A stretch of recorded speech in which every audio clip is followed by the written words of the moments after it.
This story has been recorded at an Addictive Eaters Anonymous meeting in New Zealand.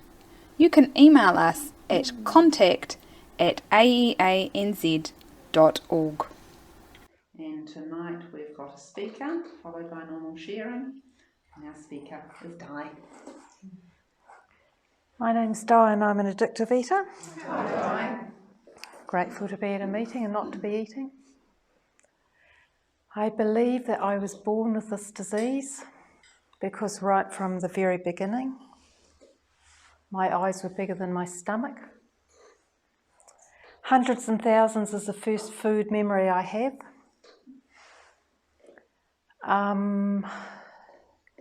But it's not really the food that caused me the biggest grief in my life. It was how I felt like I didn't know how to do life. I was a very clingy child, I believe. I have this image in my mind of hanging on to my mother's apron. But you know, as I got into my teens, I just felt like I didn't know how to do life, and one day I was going to end up in a loony bin. But you wouldn't have known that that was how I felt on the inside because I presented very differently on the outside. Well, I presented as if I had it all together. I was Miss Independent, Miss Career Woman, and Miss Competent, and Miss Opinionated. Because I don't know anybody, you know, teens, adolescents that go around telling you how insecure they feel and telling you that they don't know how to do life. When I was training to be a health professional, I learnt about psychoses and neuroses, and I knew that I was neurotic, but like I say, I wasn't going to admit to having those symptoms because I'm training to treat that condition, and I didn't want to fail my training. So, yeah, you know, a little bit about the food, I guess. I mean, my memories are, you know, that I couldn't wear a bikini except for one summer because basically my stomach stuck out too much. And while I never put on, I was only a little bit overweight a couple of times in my life, but I definitely had stretch marks, you know, so my weight went up and down. And I was always worried that I was going to end up overweight. And I used to sew my own dresses, and the fashion that was in those years was like pucks coming from under, you know, your breasts.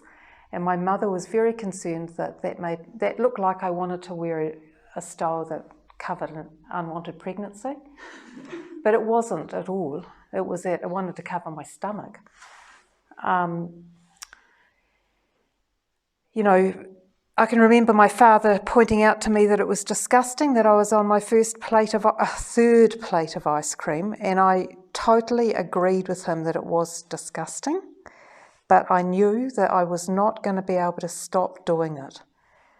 I don't know, I could have just got a plate, you know, of enough ice cream so I wouldn't have to keep going out to the freezer in the garage to get another plate, but of course that isn't what I did. I'd just go out to the freezer and get another plate. And I'll try and make it the most exquisite I possibly could by hoping that the milk bottle with the silver top that had the cream on the top hadn't been opened, because then I'd be able to pour the cream on when it form a nice shell over the ice cream and make it, you know, just the most exquisite experience I could hope for. Yeah, so I can tell you about my life according to how I've eaten, which I don't think is what normal people would do. But as I say, it wasn't really the way I ate that caused me the most grief. It was how I felt about myself. And fortunately, I did well insofar as I managed to complete my tertiary education. I got an A at the end of my first year, a B at the end of my second, and a C at the end of my third. And I think that's just a nice example of the progressive nature of this disease. I was bonded to the health department, which was a great relief because I don't know if I would have been able to get myself a job but I was basically given a job. And when I turned 21, I didn't want to celebrate because I didn't have a boyfriend and I didn't feel like there was anything to celebrate, but I couldn't say to my family, oh no, I don't want to celebrate my 21st, thank you very much, because then the question would have been, well, why? And what would I have said? So I agreed to go out to a restaurant with my aunties and uncles, in a small group of my girlfriends. Anyway, the way the disease manifested in me was ultimately I ended up having a nervous breakdown. And I always thought there was something wrong with me and I was going to end up in a loony bin one day. So I was just inching my way towards it. I became unemployable at that stage, and more or less. And for the next 7 or 8 years, I'm more or less a client of the mental health system with a depressive disorder diagnosis and on and off antidepressants. And during those years, I did a lot of searching for the solution to my living problem, never to my eating problem, because my eating problem was the least of my worries. And so every form of self-help therapy I tried. And I think that served me well, because by the time I found out about the 12 steps in another fellowship, I felt like, while I didn't think that I was eligible to be a member of Alcoholics Anonymous, I'd considered myself a social drinker most of my life. By that stage, I had the gift of desperation, such that, because I tried all that other stuff to get my life back on track, and I could not face the thought of ever sitting in front of a counsellor ever again. So I find myself being 12-stepped into Alcoholics Anonymous. That's quite a shock, really. And then in AA, I meet some of you who are sitting in the meeting tonight, and I hear about food, and the seed is planted that in my mind, my eating had been like my drinking in many ways. And, I wasn't happy to hear for that seed to be planted, because I didn't want to be a member of a food fellowship. It just wasn't, a glamorous proposition. And I couldn't imagine life without the food. But I kept seeing, a lot of you that are here tonight in AA, and your recoveries really stood out to me. You had recoveries that I was really attracted to. Basically, you laughed and you smiled and you were happy and you were nice and friendly.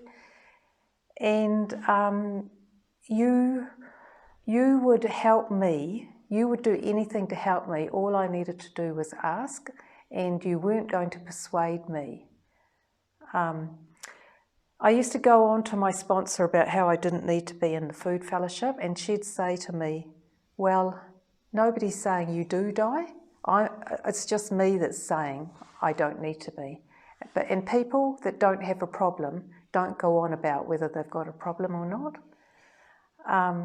So eventually I came to a meeting of this fellowship, and I heard somebody say out loud that they used to be a rigid thinker, and I could not believe that they could say that out loud, because I knew I was.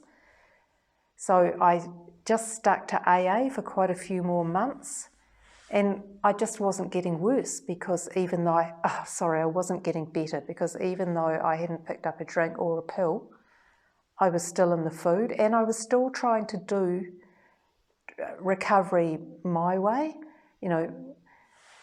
and that's just what it took, more eating and more trying to do it my way before I was finally able to make that decision that living in the solution had to be better than living in the problem.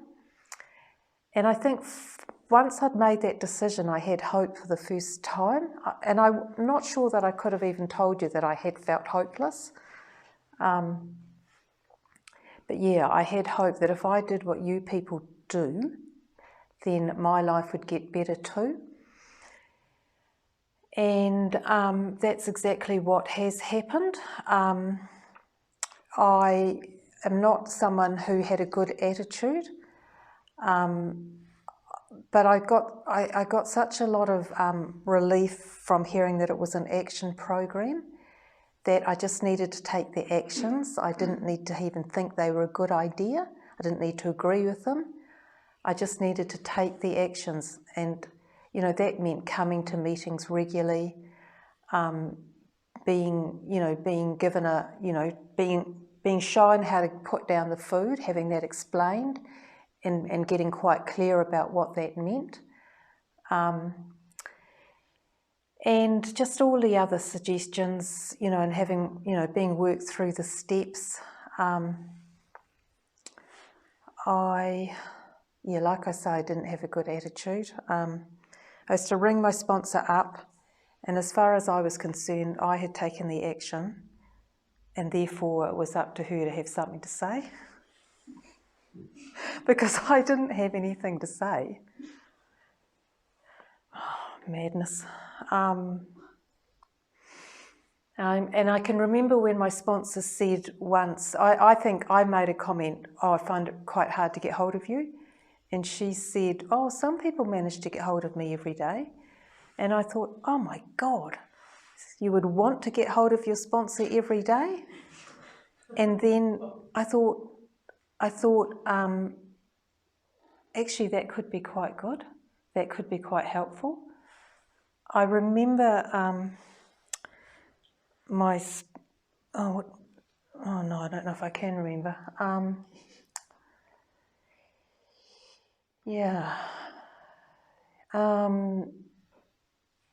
Even though I made the decision that living in the solution had to be better than living in the problem, I was only going to try it for as long as it took to prove that it didn't work for me, because my insane thinking was I would then be able to get on with what I really wanted to do, which was eat what I wanted when I wanted and run my own life.